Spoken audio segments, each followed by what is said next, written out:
자, 여러분, 안녕하십니까. 예, 지금 나라가 굉장히 조금 코로나 때문에 되게 염려가 많습니다. 그래서 여러분들하고 실강으로 좀 뵙고 싶었는데 동영상으로 만나 뵙게 되었습니다. 뭐 조만간 빨리 정리가 돼서 여러분들 실강으로 만날 수 있으리라 생각합니다. 자, 그럼 이제 여러분들하고 이제 객관식 강의 들어가도록 할게요. 자, 객관식 강의는 어떻게 진행을 할 거냐면요. 네, 다음과 같이 진행을 하겠습니다. 첫 번째는요, 여러분들에게 필요한 게 두 가지가 있습니다. 첫 번째는 이제 요약서가 있고요. 자, 요약서를 제가 정리해 드릴 거예요. 자, 그럼 이제 여러분 기본서는 어떻게 할 것이냐? 예, 기본서는 여러분 요약서를 보시다가 이해가 안 되면은 이제 참고하시는 교재다 이렇게 생각하셔서 자, 이제 기본서는 참고서로 대체하십니다. 참고서로 이제 변형이 되는 거죠. 기본서는 참고하는 자료일 뿐, 참고서일 뿐, 이제 여러분들의 그 공부를 끝까지 책임을 져주지는 않는다. 자, 이렇게 말씀을 드릴게요. 요약서를 보시고 이해가 되시는데 기본서를 굳이 보실 필요는 없죠. 그래서 여러분들 기본서는 참고서로 바꾸시고 여러분들은 저랑 같이 이 요약서를 깔끔하게 정리하신다라고 생각하시면 되겠습니다. 첫 번째는 여러분들하고 요약서를 정리하는 시간을 먼저 가질게요. 자, 그럼 요약서 정리가 끝나고 나면 두 번째로 문제풀이를 들어가겠습니다. 문제집이 필요합니다. 그래서 오전에 문제집. 요거는 이제 기본 강의 들으셨을 때 저랑 같이 기출문제를 몇 개씩 푸셨잖아요. 그 문제집입니다. 그러면 여기서 선생님 이 문제집의 두께가 굉장히 얇은데요. 지금 보니까 188페이지로 돼 있거든요. 자, 188페이지입니다. 다른 학원에 있는 교재보다 엄청 얇아요. 다른 학원은 뭐 기본서하고 문제집 막 섞어가지고 한 몇백 페이지 이렇게 되죠. 한 400페이지, 500페이지 이상 됩니다. 근데 굉장히 얇죠. 그래서 이제 많은 분들이 우려하시는데 전혀 그렇지 않습니다. 여러분 쓸데없는 문제, 시험에 안 나오는 문제, 옛날형 문제 이런 것들 다 과감하게 제끼고 최신에 나올 수 있는 문제만 접하시는 거죠. 그러면 여기서 이 정도면 충분하느냐? 예, 충분합니다. 이 이상 보실 필요가 없습니다. 예, 다시 한번 말씀드리지만 이 이상 보실 필요가 전혀 없습니다. 그래서 이 정도 보시면 됩니다. 그런데 그럼 이제 수업을 요약서하고 이제 문제집 요거 188페이지를 풀 건데 또 문제 욕심이 있으신 분들이 계세요. 그럴 때에는 일단 기존의 문제 열심히 반복하셔라 이렇게 말씀을 드립니다. 자, 그럼 이렇게 하시고 그 다음에 여기서 끝나면 좀 그렇죠. 뭐라고 할 거냐면 여기에 관련돼서 시험에 나올 수 있는 최신 판례 요거까지 한꺼번에 이제 정리를 하시는 거죠. 최신 판례까지 정리를 하시겠습니다. 그리고 다른 시험에 나왔는데 우리 시험에 아직 안 나온 게 있느냐? 예, 그런 것들이 있어요. 그 중에서 시험에 나올 만한 문제들 또 준비해서 여러분들하고 대비해 보도록 하겠습니다. 최신 판례뿐만 아니라 예상 문제까지 또 준비를 하도록 하죠. 예상 문제는 우리 객관식 문제에도 있지만은 제가 2019년도에 시험 봤던 모든 기출 문제를 분석한 게 있어요. 예, 거기서 여러분들 또 나올 만한데 우리 시험에 아직 그 책에 반영이 아직 안 돼 있는 게 있다. 그러면 제가 그 문제를 끌고 와서 여러분들하고 또 문제를 풀도록 하겠습니다. 그래서 요렇게 완벽하게 대비가 되기 때문에 여러분들은 요렇게 정리하시면 돼요. 물론 이 객관식이 끝나고 나시면 여러분들 실전 형태로 모의고사를 들어가시게 됩니다. 모의고사 시험 보시는 건 상당히 중요하죠. 왜냐하면 실전적인 경험을 자꾸 쌓아서 시험장에서 실수를 줄일 수 있으니까요. 그리고 경험을 했다는 게 굉장히 중요하니까 모의고사 보시고 그 다음에 최종 정리가 있습니다. 최종 정리가 있는데 여기 최종 정리 때 여러분들에게 프린트로 출제 가능한 문제를 쭉 순서적으로 다시 한번 정리해 드려요. 여러분도 그걸 보시면서 정리하시는 거죠. 단점이 뭐냐면은 오지선다는 순서적으로 정리가 돼 있지는 않거든요. 여기 문제, 저기 문제 막 이렇게 끌고 와가지고 약간 좀 섞여 있다 보니까 체계적으로 정리가 안 되시는 분들을 위해서 그 시험 문제 중에서 나올 수 있는 것들만 중점적으로 최종 정리 한 번 더 하도록 하겠습니다. 이러면 여러분들 점수가 안 나올래야 안 나올 수가 없습니다. 그렇기 때문에 페이지가 너무 작다고 걱정하지 마십시오. 예, 작년에도 제 강의 들었었던 분들 이렇게 얇은 페이지로 작년보다 더 이렇게 선별을 해가지고 좀 정리를 좀 더 했거든요. 예, 이때 이 얇은 페이지로 굉장히 좋은 점수 다 받으셨으니까 걱정하지 마시고 따라오시면 되겠습니다. 자, 그러면 여러분들 교재를 한번 보시죠. 요약서를 한번 보시게 되면 요약서가 좀 특이하죠. 자, 요약서가 어떻게 특이하냐면 요약서는 이렇게 착책을 피시면은요, 왼쪽 편에 내용이 이렇게 기재가 되어 있습니다. 왼쪽 편에 정리가 되어 있죠. 우측은 비어 있습니다. 우측은 왜 비어 있느냐? 필기를 하실 필요가 있으시면 필기를 첨부하시라고요. 필기를 첨부하시라고 일부러 비워놨습니다. 그래서 이렇게 보시면 되고요. 그 다음에 이거는 이제 원래 이제 제가 옛날에 과외용으로 썼던 그런 스타일인데요. 어떤 게 있냐면은 여러분들이 지금 객관식 문제를 쭉 푸셨잖아요. 푸시고 그 다음에 제가 이제 말씀드리면 필기를 하실 수가 있습니다. 근데 뭐 필기가 평생 필요한 건 아니니까 공부를 하시다 보면 이제 필기 내용을 굳이 안 봐도 왼쪽에 요약서만 봐도 정리가 되죠. 근데 여러분 이제 문제집을 이렇게 쭉 푸시면은 문제집을 처음 보시면 안 돼요. 처음 말고 2번, 3번 풀었는데, 이건 내가 맞출 수 있겠다. 근데 자꾸 난 이걸 틀리더라 하면은, 그 원래 과외할 때에는 여기 있는 문제집을 필요한 부분만 오려요. 오려서 여기다 이렇게 붙이기도 해요. 붙여서 이렇게, 나 이거 자꾸 틀리니까 붙여놔야지. 나머지는 맞으니까 빼고. 그렇게 해가지고 문제의 내용을 여기다 붙이기도 합니다. 계속 반복해서 보려고요. 그러니까 이런 것들은 언제쯤 하면 좋으냐? 여러분 아무래도 이제 모의고사 좀 들어갔을 때 여러 번 반복하고 나서 보면 진짜 나만의 단권하는 책이 하나 생기는 거죠. 문제까지 포함되어 있는. 그러니까 기존의 문제를 다 맞췄다. 그러면 뭐 패스. 근데 기존의 문제 중에서 자꾸 틀리거나 이해가 안 가거나 암기해야 될 부분이 생겼다. 그럼 거기다 붙여놓고 착 이렇게 하시면 끝납니다. 그렇게 해서 이렇게 정리하시는 방법도 있습니다. 그 다음에 또 어떤 방법도 있냐면은 여기 나와 있는 이 내용의 이 부분이 이제 한마디로 말해서 비어 있다 보니까 단면으로 돼 있잖아요. 요약서는. 요약서는 단면으로 돼 있다 보니까 학생 중에서 이런 학생도 있었어요. 뭐였냐면 나는 문제집은 내가 오릴 수가 없다. 문제집은 내가 계속 반복해서 보겠다. 근데 요약서를 내가 이걸 다 봐야 되느냐? 차라리 내가 요약서를 정리하겠다 해가지고 자 A4 용지에다가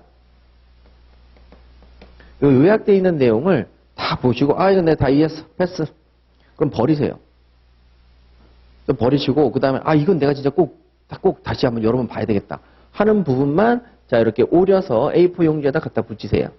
이렇게. 이것도 요약서 단면으로 되어 있으니까. 그래서 요약서를 A4 용지에다가 붙여가지고 한 4장, 3장 이렇게 만들어서 갔어요. 그러면 그것만 보고 바로 시험에 임하는 거죠. 네, 합격했습니다. 그러니까 이런 식으로 이 요약서는 여러 가지 방법으로 쓸 수 있는데 여러분들이 나는 요약서도 있는 게 좋고 객관식도 있는 게 좋다. 그럼 2개를 그냥 같이 보시면 돼요. 뭐 요약서 뭐 이렇게 해봤자 요약서도 뭐 페이지가 89페이지밖에 안 되는데 물론 이제 단면으로 됐으니까 좀 두꺼워 보이지만 양면으로 하면 되게 적잖아요. 나 이거밖에 안 되는데 나 그럼 이것만이라도 가져갈래? 그럼 그걸 가져가시면 됩니다. 그래서 요약서를 단면으로 쓸 때 무조건 필기만 하시는 게 아니라 나는 객관식 문제도 오려놓았으면 좋겠다. 오려놓으시고 아니야 난 요약서를 다시 한번 내가 요약해야 되겠다. 그렇게 해서 정리하셔도 되고 다양한 방식으로 이용하실 수 있다는 거 자신한테 맞는 방법을 찾으시면 되겠어요. 이렇게 말씀드릴게요. 자 그러면 이제 여러분들 군데대기 없이 바로 이제 수업을 들어가서 요약서 정리를 하시도록 하죠. 자 먼저 요약서를 정리하시고 그 다음에 여러분들 이제 저랑 같이 문제를 푸실 거고요. 요약서 내용을 제가 다시 한번 정리해 드릴 때 여러분들에게 제가 드릴 말씀이 있어요. 기본 강의는 이러이러해서 이렇게 됐구나라고 이해했지만 요약 강의 들어갈 때는 이러이러해서 이게 아니라 그래서 뭔데 그래서 이게 정답이군 요걸 찾으시는 연습을 저랑 같이 하시면 되겠습니다. 자 그럼 요약서 한번 보실래요? 자 요약서 7페이지 보시게 되면 법원이 나옵니다. 7페이지에 법원. 자 거기서부터 정리할게요. 자, 먼저 여러분 기본사고는 완전 형태가 틀리죠. 자, 1번에 보시게 되면 민법의 법원 해가지고 여러분 법원이 나옵니다. 자, 여기 자, 법원을 이렇게 써 있죠. 1번에 민법의 법원 해가지고 이렇게 써 있습니다. 자, 제가 이거를 써드리는 이유는 우리 지방법원, 고등법원 할 때 자, 우리가 얘기하는 법원 요거랑 일단 한문을 쓸 때 구별하셔야 될 필요가 있다는 거죠. 자, 그러면 이거는 이렇게 쓰면서 어떻게 하냐면 민법 제1조라고도 합니다. 민법 제1조. 자, 그럼 이게 무슨 뜻이냐면 민법 제1조의 법원에 관한 설명으로 틀린 것은 이렇게 되면 자, 민법 제1조 법원에 관한 설명으로 틀린 것은 그럼 이렇게 글자가 나오고요. 그 다음에 그러면 거기에서 뭐 관습법 얘기가 나올 수가 있습니다. 문제에서. 관습법은 법원이 직권으로 판단한다. 그랬을 때 법원이 직권으로 판단한다. 그랬을 때 이 법원은 여기 법원이 아니라 이 법원이죠.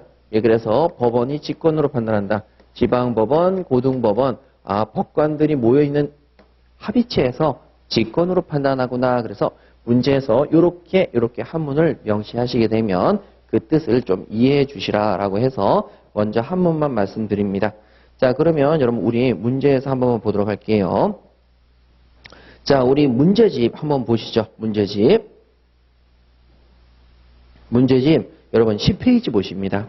자, 10페이지에 02번 문제를 보세요. 이거는 여러분들 그냥 이제 가장 기본적인 베이스니까. 자, 2번 보시게 되면 여러분 민법의 법원에 관한 설명으로 옳지 않은 것은 이렇게 되어 있죠. 여러분 한문을 잠깐 보시게 되면 여러분 이 법원이 나와 있습니다. 법원에 관한 설명으로 옳지 않은 것은 이렇게 되어 있죠. 이건 시험에 나온다기보다는 그냥 기본적으로 아셔야 돼요. 그러면 자, 1번 있고 그 다음에 2번 보세요. 자, 2번 보시면은 헌법에 의해서 체결된 조약이나 어쩌고저쩌고 하는 경우가 민사에 관한 것이라도 민법의 법원이 될 수 없다라고 되어 있는데 그 민법의 법원은 바로 민법의 법원은 요거를 말합니다. 민법의 법원은 자, 그 다음에 여러분 거기 4번 가시게 되면 자, 법령과 같은 효력을 갖는 관습법은 어쩌고저쩌고 하면 기다릴 필요 없이 법원이 직권으로 이를 확정해야 된다. 이 법원이 직권으로 확정돼야 된다. 이렇게 되옵니다. 이 법원을 말합니다. 법원이 법관이 모인 협의체에서 직권으로 판단해야 된다. 자, 이런 식으로 나올 수 있으니까 여러분 형태가 다른 헌문이지만 한글로는 같아요. 여기도 법원이라고 하죠. 여기도 법원이라고 하죠. 한문만 다르죠. 그래도 여러분 우리가 그걸 구별해서 읽을 수 있어야 된다. 자, 이것만 먼저 말씀을 드릴게요. 자, 그러면 요건 이제 가장 베이스 기본이니까 자, 이렇게 한번 그렇게 두 가지 한글로 법원이라고 나오지만 두 가지 뜻으로 사용하는 거구나. 그 정도 확인하시고 자, 이제 그럼 다시 한번 교재로 요약서로 가시겠습니다. 자, 7페이지 1번에 민법의 법원이죠. 자, 규정 보시게 되면 민사에 관해서 민사상 분쟁에 관해서 법률에 규정이 없으면 자, 법률의 규정이 없으면 법률에 규정이라고 되어 있죠. 규정이 없으면 관습법에 의하고 관습법도 없으면 뭐에 따른다? 조리에 따른다. 이렇게 되어 있습니다. 자, 여러분 제가 다시 말씀드리지만 필요하신 분은 필기를 하시는 거고 다시 한번 말씀드리지만 이게 여러분 필기가 필요 없으신 분은 하실 필요가 없어요. 다 따라 쓰느라고 중요한 게 포인트가 아니라 우리가 시험 문제를 푸는 게 포인트이기 때문이죠. 자, 그러면 여기서 이제 시험에 나올 수 있는 건 뭐냐면 자, 요겁니다. 법률의 규정에 따르고 자, 이 법률은 무엇을 따르느냐? 자, 법률로 여러분 규정을 해놨다는 거죠. 그러면 여기 나와 있는 이 법률이 무엇이냐? 이게 굉장히 중요한 포인트가 되겠습니다. 자, 그러면 그 밑에 다음 칸을 보시게 되면 왼쪽 편 목차에 법률이 나와 있죠. 그리고 우측에 이런 말이 써 있습니다. 자, 뭐라고요? 성문법, 재정법. 자, 성문법의 밑줄 그어 보시죠. 자, 관습으로 이루어진 법의 반대말이 관습이 아니야. 이건 우리 글자로 이루어져 있어. 그래서 성문법입니다. 이루어져 있지. 문자로 이루어져 있지. 그러면 여기서 얘기하는 법률은 뭐냐면 글자, 글월문, 문자로 이루어져 있는 법을 말합니다. 그럼 문자로 이루어져 있는 법은 뭐가 있느냐? 자, 우측에 밑줄 그으시죠. 민법 전 이렇게 시험에 안 나옵니다. 주로 나오는 게 국회에서 제정된 법률. 다른 말로 형식적 의미의 법률. 자, 어떤 법률이라는 것은 그 형식이 국회가 만든 걸 말하거든요. 그래서 그러면 여기 나와 있는 이 법률은요. 국회가 만드는 법률, 형식적 의미의 법률을 한정된 게 아니라 그것을 더 다른 것들을 포함한 더 넓은 개념이다. 즉 문자로 이루어지면 다 들어간다. 그래서 첫 번째가 국회가 제정한 법률, 형식적 법률이요. 형식적 법률. 자, 이렇게 시험에 나올 것이고요. 자, 그 다음에 두 번째가 각종의 명령입니다. 긴급재정명령과 긴급명령. 자, 여러분 요즘 코로나 사태 때문에 대구에서 얘기해줘. 대구시장이 긴급명령권을 발동해 주십시오. 대통령님. 이렇게 얘기를 하고 있죠. 각종의 명령입니다. 긴급명령, 긴급재정경제명령. 자, 세 번째가 여러분 그 밑에 또 밑줄 그으세요. 규칙. 그 중에서 이제 시험에 나오는 건 대법원 규칙이 시험에 나옵니다. 대법원 규칙. 자, 근데 이제 규칙이라고만 할게요. 자, 그 다음에 네 번째가 있습니다. 조례도 있고 조약도 있습니다. 그래서 조례 밑줄 그으시고 그 다음에 조약 밑줄 그으십니다. 조례, 조약. 자, 그 다음에 여섯 번째가 여러분들 자 오늘 보충자료 하나 드렸으니까 수정 정오표를 통해서 좀 추가해 주세요. 자, 일반적으로 승인된 국제법규. 자, 일반적으로 승인된 국제법규입니다. 일반적 승인된 국제법규. 자, 일반적 승인된 국제법규는 시험에 나오진 않겠는데 혹시 설명을 드리기 위해서 해적법, 해적들은 어떻게 처리하겠다. 이런 것들을 이제 일반적으로 국제법규로 승인해 놨죠. 자, 그러면 여기 나와 있는 이 형태를 가만히 보시게 되면 국회에서 제정된 법률, 글자로 이루어져 있고 대통령의 명령, 글자로 만들어서 내놓고 있고 그 다음에 각종의 규칙, 대법원 규칙, 글자로 이루어져 있고 조례, 조약, 일반적으로 승인된 국제법규 전부 다 문자로 이루어진 형태입니다. 자, 이런 것들이 전부 다 여기 들어간다. 이런 얘기 되겠죠? 자, 그래서 시험에 별표를 치자면 이 부분이 한 3개 정도라는 이제 별표를 이렇게 보시면 되겠습니다. 별표 3개 정도. 자, 그 밑에 관습법이죠. 자, 관습법은 그럼 뭐를 묻느냐? 이거하고 이거의 관계는 당연히 성문법이 있으면 얘를 먼저 쓰고 그 다음에 성문법이 없으면 관습법을 써야 되겠죠? 그래서 성문법에 대해서 열을 세우면, 줄을 세우면 뒤에 쓴다 그래서 열후적.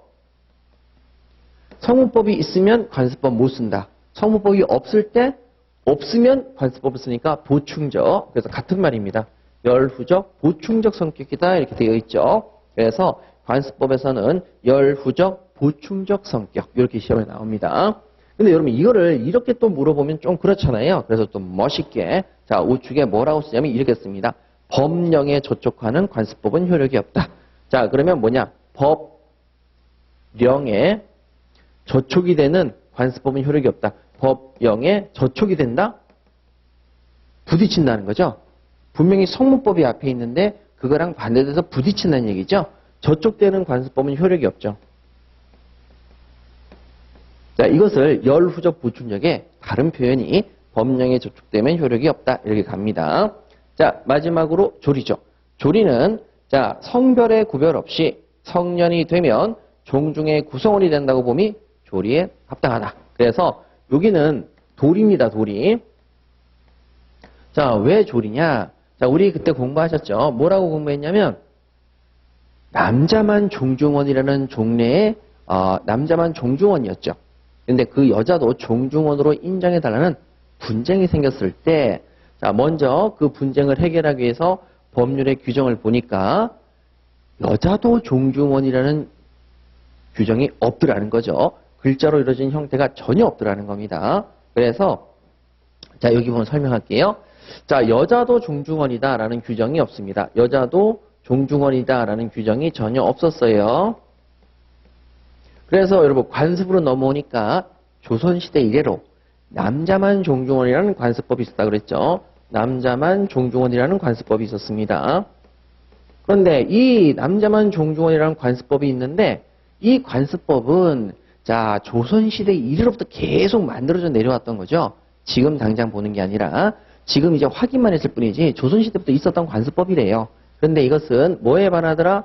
헌법에 반하더라. 전체 법질서에 반해서 남녀평등에 반해서 이것은 효력이 없는 관습법, 무효인 관습법이 됐습니다. 그럼 관습법이 없으면 그 다음에 뭘로 해결한다? 조리. 자, 그래 조리로 넘어가니까 이런 말을 쓴 거죠. 성별의 구별이 없다. 그래서 남자 플러스 여자 모두 종중원이 된다. 그런데 도리로 보자면, 조리로 보자면 그게 맞는데 자, 다만 주의하실 것은 미성년자는 안 된다. 즉 꽃감이나 빼먹는 것들은 가라. 예, 그래서 제사 비용을 낼 수 있는 성년만 제가 이렇게 우스개로 말씀드렸죠. 그래서 성년이 되면 종중의 구성원이 된다. 남자든 여자든 성년이어야 한다. 미성년 안 된다. 자, 여러분 이것을 어디서 판단했다고요? 조리에서 판단을 했죠. 자, 그래서 그 부분까지 이제 정리가 되셨고요. 자, 판결 넘어가 보도록 할게요. 여기서는 시험에 나올 수 있는 부분이 없어 보입니다. 자, 이제 2번에 관습법과 사실인 관습의 비교죠. 자, 우리 관습법 요겁니다. 자, 관습법을 딱 보니까 여러분 그 밑에 기능 뭐라고 되어 있죠? 법원이다. 당연하죠. 법원이죠. 자, 그 다음에 그 밑에 여러분 요건을 가시니까 거듭된 관행과 거듭된 관습과 그 다음에 뭐가 있더라? 법적 확신이 있더라. 그래서 관습법이 되더라. 그래서 그 밑에 법적 규범으로 승인 강행되기에 이르렀다. 뭐가? 계속된 관행이 이렇게 되는 거죠. 자, 그러면 시기입니다. 자, 남자만 종중원이라는 관습법을 2019년도에 판결이 나왔는데 그럼 여기서부터 그 관습법이 있는 것이냐? 아니죠. 조선시대 이래로 있었죠. 그래서 법적 확신시로 소급해서 성립한다. 법적 확신시로 소급합니다. 법적 확신시는 조선시대로 소급해서 그때서부터 있었던 것이다라고 성립시기를 조선시대로 땡겨주는 거죠. 소급합니다. 자, 효력가시죠. 자, 그럼 이 관습법은 자, 먼저 첫 번째 관습법은 법적 확신이 없어지면 더 이상 관습법이라고 볼 수가 없겠네요. 그래서 거기 판례 구성원들의 법적 확신이 없어진다면 관습법의 효력은 부정됩니다. 그리고 자, 다시 한번 성문법의 법령과 저촉이 되면 관습법은 효력이 있습니까? 없습니까? 없어집니다. 자, 그 다음에 그 밑에 있는 판례 전체법질서 헌법이라는 전체법질서에 반하면 관습법의 효력이 있습니까? 없습니까? 효력이 없어집니다. 그래서 전체법질서 헌법에 반하면 관습법의 효력이 부정되죠. 그래서 그 가로 안에 밑줄 그으세요. 여성은 종중원이 아니라는 종래의 관습법은 헌법에 반해서 무효가 됐죠. 남자만 종중원이다. 여자는 종중원이 아니다. 헌법에 반해서 무효되었습니다. 그 다음에 여러분 이거는 법이기 때문에 누가 판단합니까? 바로 아까 전에 얘기했던 법관들이 모인 협의체에서 법원에서 직권으로 판단해 줍니다. 법이니까 법관들이 법원에서 직권 판단하죠. 법원에서 직권 판단합니다. 자, 그러면 이제 이렇게 해서 관습법까지 다 정리하셨고요. 자, 관습법은 당연히 별표 한 2개 정도는 가셔야 되겠죠. 자, 그런데 여러분 우리 약방에 감초처럼 나오는 게 있습니다. 중요한 부분은 딱 정해져 있는데요. 자, 뭐가 있냐면 사실인 관습이 있습니다. 그럼 사실인 관습하고 관습법은 뭐냐? 자, 이렇게 되는 거예요. 계속된 관행이 있었는데요. 그 관행이 법적 확신까지는 안 갔어요. 그러니까 계속된 그냥 관행만 있었던 거죠. 법적 확신은 없었습니다. 자, 여러분 이것을 우리는 사실인 관습이라고 하고요. 여기서 이 사실이 법적 확신을 얻게 되면 뭐로 바뀌는 거죠? 관습법으로 바뀐다. 이렇게 가시면 됩니다. 자, 되셨고요. 그래서 여러분 우리 우측에 사실인 관습 보시게 되면 요건, 거듭된 관행, 거듭된 관습, 그리고 법적 확신은 결여 없다. 법적 확신이 있으면 관습법으로 넘어가겠죠. 그런데 그러다 보니까 관습법하고 사실인 관습은 법적 확신이 있고 없고 차이점이다 보니까 자, 여기서 시험에 나오는 건 뭐냐? 관습법과의 비교인데 관습법은 법적 확신을 얻었으니까 어디로 넘어갔죠? 법원으로 갑니다. 분쟁을 해결하는 민사상의 분쟁을 해결하는 법원으로 갔는데 자, 사실인 관습은 분쟁을 해결할 수 있는 법원은 안 돼요. 왜? 법이 안 됐으니까. 그래서 여기서 첫 번째 기억하셔야 될 것은 가장 중요한 게 이겁니다. 사실인 관습은 언제 씁니까? 의사 보충 기능, 법률행위 해석 기능. 자, 의사 보충 기능, 법률행위 해석 기능.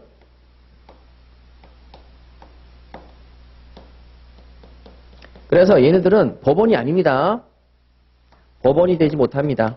관습법만 법원이고 얘네들은 여기서 쓰는 거죠. 그래서 제가 여러분들에게 우리가 관행적으로 상담료를 1시간당 얼마 받는다. 그러면 상담을 해주기로 하고 상담료에 대해서 말이 없어도 자, 의사 보충 기능, 법률행위 해석 기능에 의해서 1시간 상담했으면 얼마 내고 가라? 이만큼 내고 가라. 이렇게 해서 이제 기본 강의 때 설명을 드렸었죠. 자, 그러면 그 밑에 A번에 거듭된 관행은 보셨고요.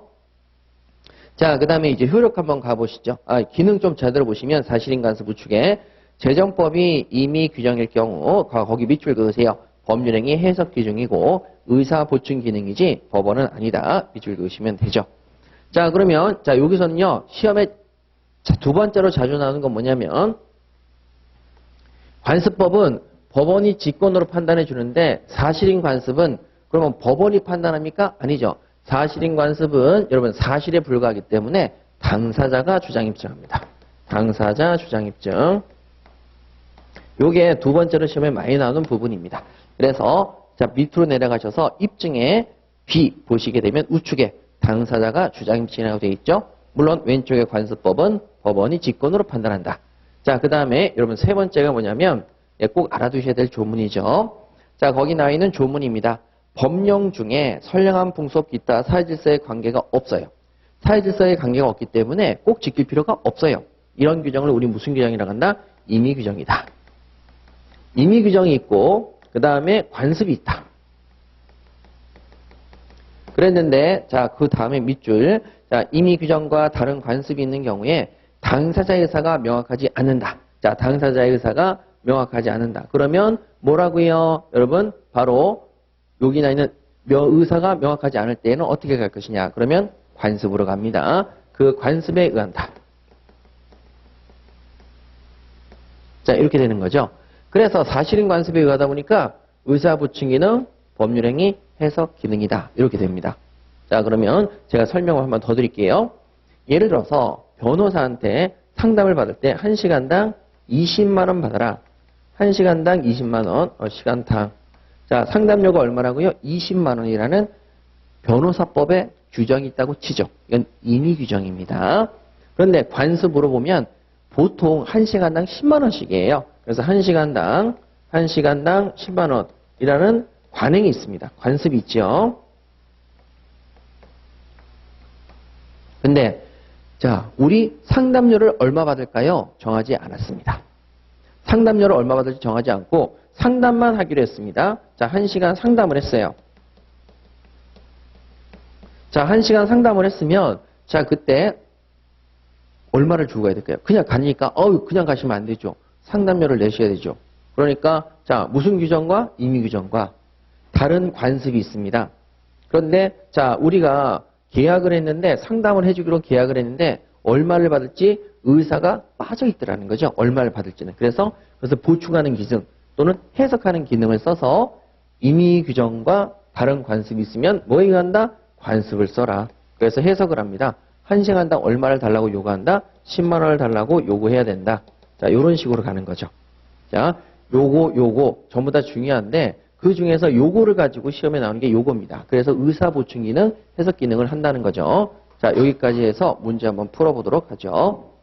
자, 이제 여기까지 정리가 되셨죠? 이제 그럼 문제 풀겠습니다. 자, 우리 문제집, 객관식 문제집 9페이지 한번 가보시죠. 자, 9페이지. 자, 그러면 여기 있는 건 다 이해하시는 게 중요한 게 아니라 어떻게 문제를 내서 어떻게 외울지를 기억하셔야 되겠습니다. 자, 9페이지 가시게 되면 1번. 관습법과 사실인 관습에 관한 설명으로 옳지 않은 것은 자, 관습법과 사실인 관습만 비교하시면 되겠네요. 자, 1번 가십니다. 관습법 밑줄 한번 그어보시죠. 자, 관습법 딱 나왔습니다. 자, 그럼 우측에 자, 여러분 헌법을 최상의 규범으로 하는 자, 밑줄 그으세요. 전체 법질서에 반하지 않고. 자, 됐어요. 자, 여러분 거기 헌법이 바로 전체 법질서거든요. 자, 관습법은 절대 뭐에 반하면 안 된다? 전체 법질서에 반하면 안 돼요. 자, 관습법은 뭐에 반하면 안 된다? 전체 법질서에 반하면 안 돼요. 반하면 관습법은 무효가 돼. 효력이 없어집니다. 자, 그래서 여러분 딱 두 가지만 밑줄 긋죠? 관습법 우측에 전체 법질서에 반하지 않고. 됐어요.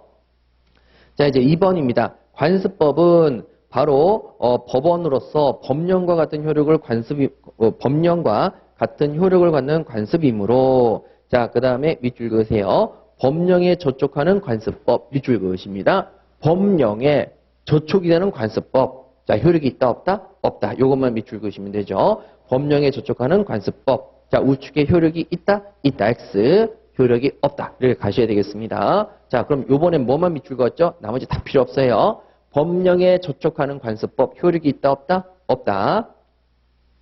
왜? 열후적, 보충적 성격이니까. 자, 3번은 삭제 부탁드립니다. 이런 식의 문제는 안 나옵니다. 자, 4번 가도록 하죠. 사실인 관습 밑줄 그으시죠. 사실인 관습은 무슨 기능한다? 우측에 밑줄 그으세요. 당사자의 의사를 보충한다. 의사 보충 기능입니다. 아셨죠? 의사 보충 기능. 자, 5번입니다. 관습법 밑줄 그으시고요. 우측에 관행의 법적 구속력에 대해서 관행이 있고 법적 구속력이 있는데 법적 구속력에 확신을 갖지 않게 되었대요. 더 이상 법원이다 아니다? 아니다. 그 밑에 법적 규범으로서의 효력을 잃는다. 자, 되셨죠? 관습